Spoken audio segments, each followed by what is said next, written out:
देखिए इस वीडियो में हम बात कर रहे हैं जो आपकी उत्तर मैट्रिक छात्रवृत्ति है या फिर समाज कल्याण छात्रवृत्ति है उसके लिए। एक तो देखिए 2025-26 के आवेदन को लेकर हम बात करेंगे। नेक्स्ट आपके 2024 वाले जो विद्यार्थी जिनकी स्कॉलरशिप नहीं आई है उनको क्या करना है यहाँ पर, तो उसको लेकर बात होगी। तो वीडियो को आपको एंड तक देखना है और कोई क्वेरी रहे, कोई कमेंट रहे तो कमेंट करके बताएंगे। सबसे पहले तो ये चीज़ यहाँ पे 2024-25 वालों के लिए है। जिन विद्यार्थियों की बायोमेट्रिक की वजह से स्कॉलरशिप अटकी हुई है तो वो लोग अपनी कॉलेज में जाकर बायोमेट्रिक दर्ज जरूर करवाएं। 25 दिसंबर यहाँ पे आपकी अंतिम तिथि की गई है। 25 दिसंबर 2025 तक आपको क्या करवानी है, अपनी बायोमेट्रिक जो कि करवानी है। तो यहाँ पे ये नोटिफिकेशन दिया है सामाजिक न्याय एवं अधिकारिता विभाग की ओर से कि आपके 2024-25 के जितने भी विद्यार्थी हैं छात्रवृत्ति पोर्टल पर बायोमेट्रिक उपस्थिति के लिए अंतिम तिथि की डेट को यहाँ पे 25 दिसंबर तक बढ़ाया गया है। तो तब तक आप लोग अपनी यानी पिछली स्कॉलरशिप नहीं भी आई है तो आप बायोमेट्रिक जरूर करवाना। कॉलेज में जाकर बायोमेट्रिक को लेकर हमको बात करनी है। अब बात आती है इस साल के फॉर्म का क्या चल रहा है। फॉर्म पोर्टल से आपको फॉर्म कैसे फिलअप करना होगा। यहाँ पर सबसे पहले तो देखिए 2025-26 के लिए नोटिफिकेशन दिया था 6 नवंबर को। 6 नवंबर को नोटिफिकेशन दिया था। काफ़ी विद्यार्थी बोल रहे थे ये फॉर्म भरने का नोटिफिकेशन नहीं है, तो अच्छे से यहाँ पे ध्यान से पढ़े कि छात्रवृत्ति आवेदन पत्र भरने के लिए ऑनलाइन क्या बोला इन्होंने कि ऑनलाइन SSO पोर्टल पर आपको अपना फॉर्म भरना है। SJE ऐप से भरना है और मोबाइल ऐप से आप लोग भर सकते हैं। SJE एप्लीकेशन के माध्यम से ऑनलाइन फॉर्म यानी पेपरलेस फॉर्म होता है छात्रवृत्ति का, वो भरने के लिए डेट दी थी इन्होंने। कितनी दी थी? ऑफिशियल डेट है आपके सामने, ऑफिशियल नोटिस है कि 10 नवंबर से 31 दिसंबर तक इन्होंने डेट दी थी। लेकिन पोर्टल नहीं हुआ शुरू। या नहीं हुआ पोर्टल पे आपको SJE वाले ऑप्शन में न्यू एप्लीकेशन फॉर्म का ऑप्शन नहीं आ रहा है। SJE ओल्ड वाले से नहीं बनना फॉर्म, वो आपका स्कूटी वाला ऑप्शन है उसमें। जो अगर न्यू एप्लीकेशन आ रहा है तो वो स्कूटी या फिर वो मुख्यमंत्री स्कॉलरशिप वाला फॉर्म खुलेगा उससे।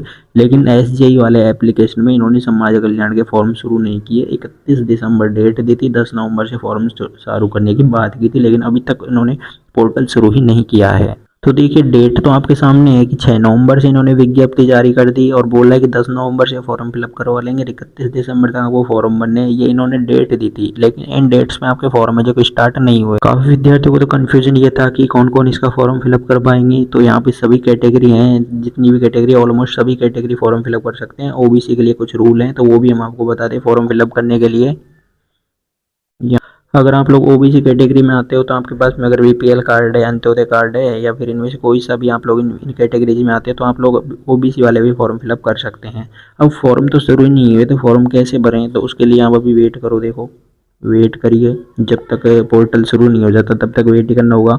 डॉक्यूमेंट्स आपको रेडी करने होंगे, तो कौन कौन से डॉक्यूमेंट्स लगेंगे देखिए। ये जो छात्रवृत्ति रहेगी रेगुलर वाली कैंडिडेट को मिलेगी। जिन कैंडिडेट रेगुलर से कॉलेज कर रहे हैं, चाहे BA BSc BCom MA MSc MCom BSTC B.Ed LLB nursing polytechnic, तो ये सभी कैंडिडेट को ये स्कॉलरशिप है जो कि दी जाएगी। आपको ये सारे दस्तावेज यहाँ पे रेडी करने हैं। पिछले साल की मार्कशीट है, 10वीं 12वीं की मार्कशीट है, आपकी एडमिशन में कितनी फीस लगी है, आधार कार्ड है, जन आधार कार्ड में आपको बैंक जाति आय अपडेट करवाने हैं और बैंक की पासबुक आपको बैंक में अपना एक्टिव खाता लगाना होगा। आय प्रमाण पत्र 2.5 लाख रुपए से कम का बनाना होगा और आपको एक SSO ID बनानी होगी जिससे आपको अपना फॉर्म है जो कि फिलअप करना होगा।